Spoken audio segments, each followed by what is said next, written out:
What is Israel being told about whether or not they need to pause, whether or not they should be going in? Are they listening to us?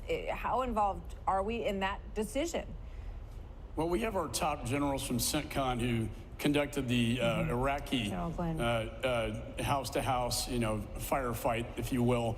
That will be very similar to what they're going to have in Gaza to help train the IDF forces, that's the Israeli forces, before they go in. Also, with respect to the airstrikes they're being very effective in taking out command and control and top leadership, as well. I think also, finally, part of the slowness of this is to help get the civilians south in Gaza, but get the hostages out before the ground phase begins. But most importantly, it's to pre-position our assets, and that would be these carrier strike groups that have moved into Eastern Mediterranean, now moving into the Persian Gulf. And I think once you see those assets pre-positioned, then you're going to see the ground game begin. I think it's going to start actually fairly imminently. Why do you say that? Well, because to some extent, I think Israel's waiting for our force posture to get into place with our pre-positioned assets, that being the carrier strike groups. In the event of an escalation, we need our assets there to respond. To show you how serious it is, I've been dealing with repealing the 2001 AUMF, and now we've been asked to look at including the proxies, terror proxies of Iran into an authorized use of military force. So in terms of there's an estimate, 900,000 Americans, when you look across all of these countries, Lebanon, all Israel, our forces, we've got about 3,500 between Iraq and Syria. Is there going to be any recommendation about moving those people, civilians, out and potentially repositioning some of our own military? I mean, yes. In fact, I know on the Israel side, they've had to move and evacuate the northern part of Israel in the event of a Hezbollah rocket attack. And I think we're trying to do this in a smart and measured way, because we know once the ground phase begins, it begins. There's no turning back.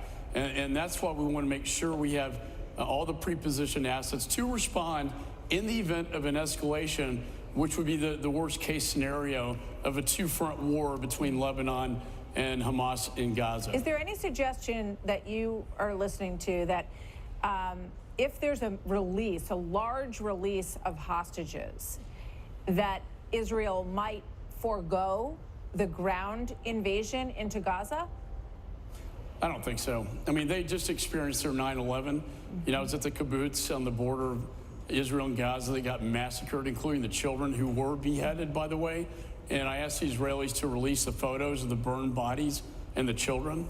And they, like we did after 9/11, want revenge. They want to eliminate Hamas from Gaza so they will no longer provide a threat, not only to Israel, but to the Palestinian people who they oppress every day. So I think Israel is very intent on conducting this operation. It's just a question of timing and when the right time is. Let me ask you a quick question before I let you go. There was a piece that was written by former President Obama, and he said this. He said, as President Biden noted during his recent visit to Israel, America itself has at times fallen short of our higher values when engaged in war.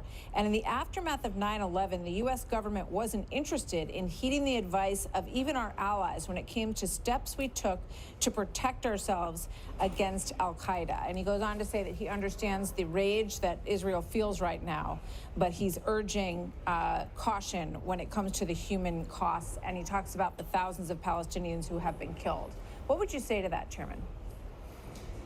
Well, of course, we want to work with our NATO allies, but, I mean, let's be honest. I mean, we are working directly with Israel, the United States military, to conduct this operation. We're not going to have our boots on the ground, but we are assisting them. And Israel has every right to defend herself.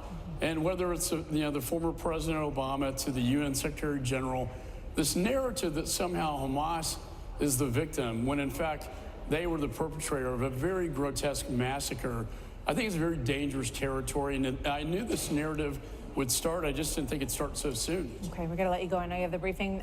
Thank you very much, Chairman McCaul.